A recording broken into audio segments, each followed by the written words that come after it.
Ya, sesuai dengan tema di sini ya, kita telah mengenal dan telah percaya akan kasih Allah kepada kita. Allah adalah kasih dan seterusnya. Ya. Artinya bahwa saudara-saudara, teman-teman dari Tera artinya menerapkan kasih. Ya.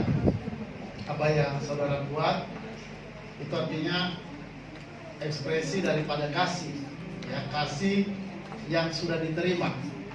Kan kata tadi kamu telah mengenal dan telah percaya. Ya, telah percaya kepada kasih Allah.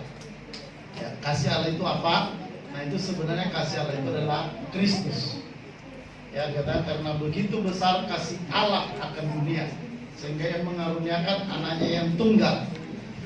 Ya, supaya setiap orang yang percaya beroleh hidup yang kekal. Jadi artinya saudara, kita sudah terima kasih. Kita sudah menerima kasih dari Allah dengan mengenal dan percaya pada Yesus. Artinya konteksnya kita sudah menerima kasih itu. Bukan akan. Jadi kita berbuat sesuatu, saudara datang ke sini memberikan sesuatu bukan supaya saudara menerima kasih. Tapi saudara buat itu karena saudara sudah menerima dulu. Ya kan, sudah ada dulu kasih itu, baru melalui apa yang saudara bisa buat, misalnya saudara kumpulkan sesuatu atau saudara berjuang apa, lalu saudara berikan kepada yang lain. Nah, saudara ada lakukan itu bukan supaya saudara dapat kasih Allah, bukan. Tapi karena saudara dan saya sudah punya kasih itu. Jadi kalau misalnya kita buat ini, itu karena kasih yang kita sudah miliki itu. Jadi berbuat itu karena kita sudah punya modal. Modalnya kasih Allah yang sudah kita punya. Ya. Nah, ini saudara yang sebenarnya yang membuat kenapa kita harus bergerak terus. Ya. Karena masih banyak lagi orang-orang yang belum sekolah, putus sekolah.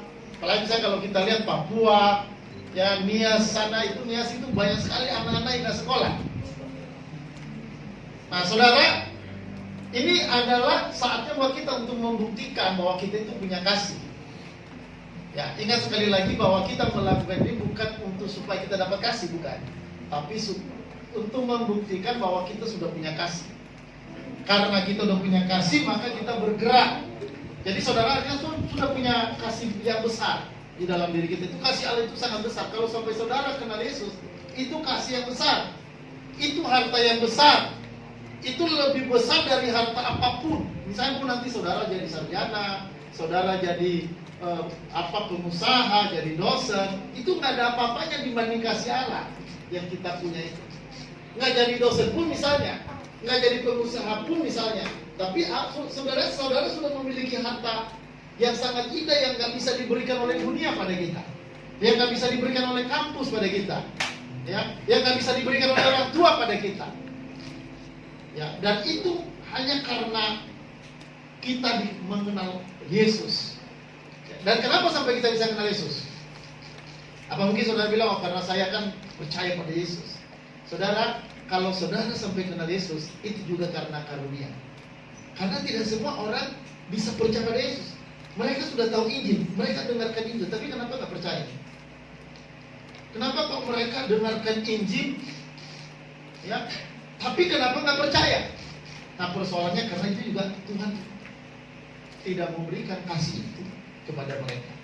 Artinya kalau sampai kita diberikan kasih, berarti kita ini orang pilihan. Memang Allah pilih kita, Allah pilih saya, Allah pilih saudara.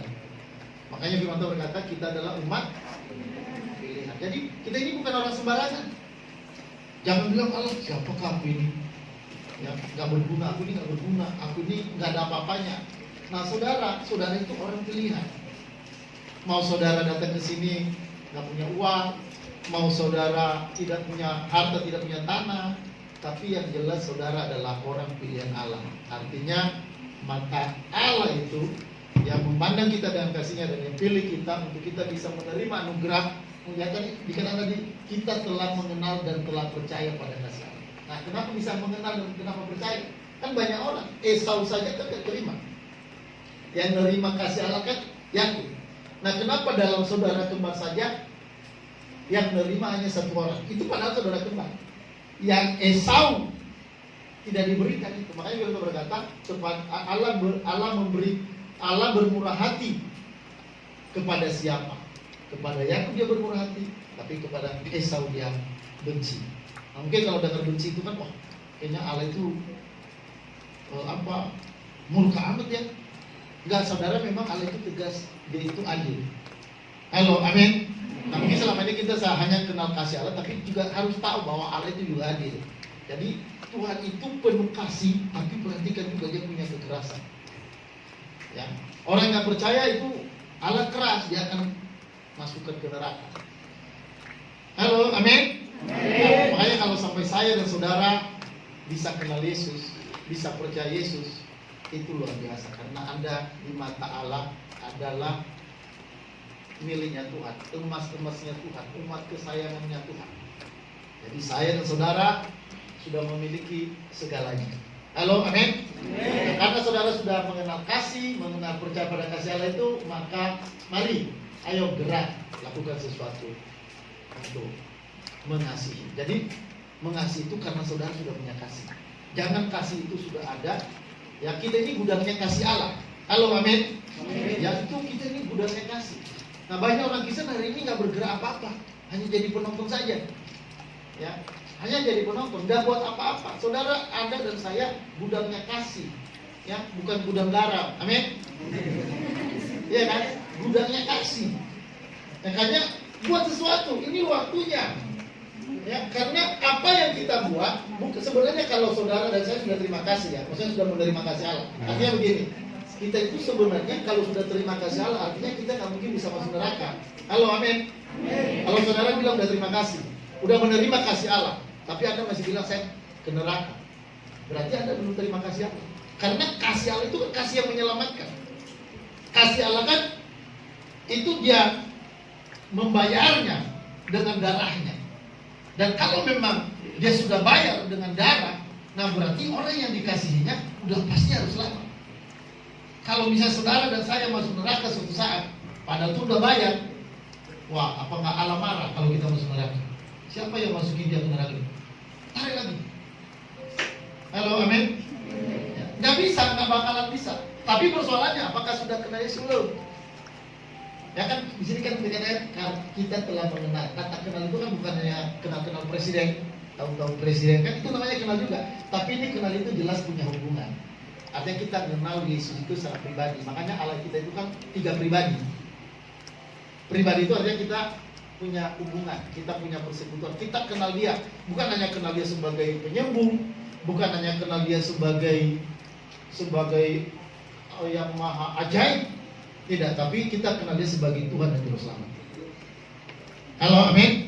Nah, saudara, inilah yang membuat saya dan saudara harus bergerak untuk melakukan kasih. Jadi jangan pernah nunggu, saya belum dikasih kasih dari Allah, belum menerima kasih Allah. Saudara dan saya sudah punya, tinggal saudara bergerak. Buat sesuatu, apa yang saudara bisa buat, apa yang saudara bisa lakukan. Ya, saya berharap dalam tahun-tahun yang ada, tahun ke depan, jangan tunggu ada malaikat yang dorong Anda untuk melakukan kasih. Nanti kalau malaikat sampai yang datang, takutnya itu malaikat maut. Iya kan? Halo, ya. Ya. Jadi jangan sampai kita didorong. Ya. Jangan sampai didorong, takutnya itu tadi nanti datangnya malaikat pencabut nyawa. Jadi buatlah sesuatu, apa yang saudara bisa lakukanlah sekuat tenaga. Ya kan Firman berkata, kasihlah Tuhan dengan segenap hati, segenap jiwa, segenap. Nah, itu yang harus kita pertaruhkan, saudara. Ya, kita ini beda, kita beda dengan orang dunia. Kalau orang dunia pun hebat-hebat, tapi kita jauh lebih hebat. Kenapa? Karena kita punya kasih Allah. Kita ini miliknya Tuhan, barangnya Tuhan. Siapa yang bisa nyentuh kita? Ya, siapa yang bisa ganggu kita? Nah, makanya saudara, saya bersyukur saudara-saudara, anak-anak muda. Buat saya melihat itu sesuatu hal yang luar biasa. Saudara bisa melakukan sesuatu. Banyak orang hari ini berpangku tangan, ya, hanya menonton saja. Tapi kita anak Tuhan harus jadi pemain. Amin. Jangan senang di tempat duduk untuk menjadi penonton. Saya nggak mau jadi penonton. Saya mau jadi pemain. Ya, penonton tidak dapat hadiah. Ya, pemain yang akan digaji, pemain yang dapat apa? Saudara, apa yang kita lakukan buat Tuhan itu bukan supaya kita selamat. Selamat itu gratis. Halo, amin. Selamat itu kasih karunia. Artinya bukan karena kita melakukan ini, melakukan itu, berbuat ini, itu supaya kita dapat kasih karunia, tidak. Kasih karunia itu cuma-cuma. Artinya kita nggak pantas terima, tapi kita bisa terima kasih itu. Artinya bukan karena kita layak. Nah, jadi kenapa? Terus bagaimana kalau kita berjuang? Apa itu? Bekerja buat Tuhan, melayani Tuhan. Itu artinya kalau saudara bekerja buat Tuhan, dapat gaji, dapat upah. Artinya nanti di surga itu ada bagian-bagian, ada kedudukan-kedudukan yang akan dibagikan ke kita. Makanya kalau nanti saudara hanya percaya Yesus, selamat, tapi saudara tidak bekerja, saudara tidak punya kedudukan di sana. Halo, amin. Orang yang tidak bekerja tidak dapat kedudukan. Nanti orang lain dia dapat kedudukan, dia tinggal gigit jari. Mau gigit jari? Ya. Karena itu tadi penonton. Makanya apa yang Anda bisa buat hari ini lakukanlah. Ya saudara, itu yang saya bisa sampaikan. Sekali lagi, apa yang saudara buat itu tidak pernah sia-sia. Apa yang saudara lakukan, perjuangan Anda, walaupun mungkin ada yang memuji Anda, tidak ada yang melihat Anda, lakukan saja. Karena mata Tuhan sedang tertuju kepada orang yang rajin berbuat baik. Kalau kita rajin berbuat baik, sekali lagi saya katakan itu bukan supaya kita masuk surga. Karena surga itu, masuk surga itu kasih karunia, pemberian Allah cuma-cuma. Jadi kalau saudara kerja, itu berarti Anda akan mendapatkan upah. Ya, upahmu besar di surga. Ya, berarti di surga itu ada upah yang besar, ada yang upahnya kecil. Ya, sekarang tinggal pilih mau yang kecil atau yang besar. Ya, nah saudara, ya mari mulai dari sini, mulai sekarang, ya apa yang bisa saya buat, apa yang saya bisa lakukan. Saudara, waktu saya dulu bertobat, yang paling penting pertanyaan saya pada Tuhan, apa yang saya bisa buat Tuhan? Itu aja. Saya nggak banyak, waktu itu saya nggak banyak tahu teologi, saya nggak banyak tahu firman Tuhan, tapi saya hanya bilang gini sama Tuhan, apa yang saya bisa buat untuk sesuatu buat Tuhan? Karena Tuhan kan sudah mengasihi saya. Nah, saudara, Tuhan bilang, itu perhatikan orang-orang lemah, perhatikan orang-orang yang membutuhkan. Dan saudara, saya melakukan itu. Dan hingga hari ini saya melihat Tuhan tetap tolong. Amin, saudara. Amin. Oke, itu aja yang bisa saya sampaikan. Terima kasih. Amin. Ya, mari kita doa penutup. Bapa di sorga, kami bersyukur Tuhan buat kami boleh bertemu di tempat ini. Kami tahu acara ini bukan kebetulan, tapi dengan Tuhan yang sudah merancang. Kalau anak-anakmu dari kampus ITERA bisa datang ke sini, itu karena Tuhan yang menggerakkan hati mereka. Tidak ada satupun jari yang bisa bergerak kalau bukan anugerah Tuhan yang luar biasa bekerja. Untuk itu Bapak, kalau mereka bisa datang, kalau mereka bisa berbuat sesuatu, itu karena kasih Allah yang besar di dalam diri mereka. Dan untuk itu saya berdoa Bapak, supaya mereka terus berbuat sesuatu. Engkau berbicara pada mereka apa yang mereka bisa buat untuk bangsa ini, untuk anak-anak, untuk banyak orang yang membutuhkan. Ini adalah kesempatan buat mereka, buat kami di tempat ini untuk melakukan sesuatu supaya kami jangan menjadi penonton, jangan menjadi pengangguran dalam pekerjaan Allah. Kiranya kami berbuat sesuatu. Untuk itu berkati saudara-saudara saya ini Tuhan. Gerakan hati mereka dengan gerakan kasih yang hebat, yang luar biasa menyertai mereka. Kiranya pengenalan akan Tuhan dan cinta kasih mereka pada Tuhan bertambah-tambah karena kasih yang sudah Tuhan berikan dalam diri mereka. Tuhan, kami akan tutup ibadah kami. Kami tutup pertemuan kami ini, tapi kiranya Roh Kudus terus akan menyertai kami masing-masing. Berkati semua anak-anak dari kampus ITERA yang telah melakukan sesuatu, telah menyumbang, telah memberi tenaga, telah membantu pendanaan semua. Kiranya mereka diberkati Tuhan berlimpah-limpah. Ingat ya Tuhan bahwa jerih lelah dalam Tuhan tidak pernah sia-sia. Untuk itu Bapak, saya serahkan kepada-Mu dalam nama Tuhan Yesus. Dan juga kami ada di tempat ini, berkat-Mu juga melimpah terus. Pertolongan-Mu, penyertaan-Mu menyertai kami. Tuhan, kami berdoa lindungi kami dari ancaman-ancaman yang datang di hari-hari terakhir ini. Baik semacam penyakit COVID-19, penyakit menular, menjauh dari kami anak-anak. Tuhan, Engkau bungkus kami dengan kuasa-Mu, bungkus kami dengan kasih-Mu, bungkus kami dengan darah. Terima kasih Bapak, juga berkati bangsa kami, supaya bangsa kami utuh, bangsa kami dilindungi Tuhan, pemerintahan, presiden, wakil presiden, Bapak Jokowi, dan semua jajaran-jajaran yang mendampingi kami serahkan dalam tangan Tuhan. Biarlah negara kami utuh dan semua orang-orang yang ingin merusak, ingin mengkudeta, ingin memprovokator, ingin menggoncang negara ini, ingin merusak, kami hancurkan dalam nama Yesus. Semua kuasa yang mereka miliki, semua kesepakatan mereka, kami tolak dalam nama Yesus. Kami berdoa bangsa ini diberkati Tuhan, bangsa yang utuh, bangsa yang harmonis. Kiranya di bangsa ini Tuhan menyatakan terang keselamatan, supaya orang boleh terima Yesus sebagai Tuhan dan Juru Selamat mereka. Tuhan, itulah doa kami.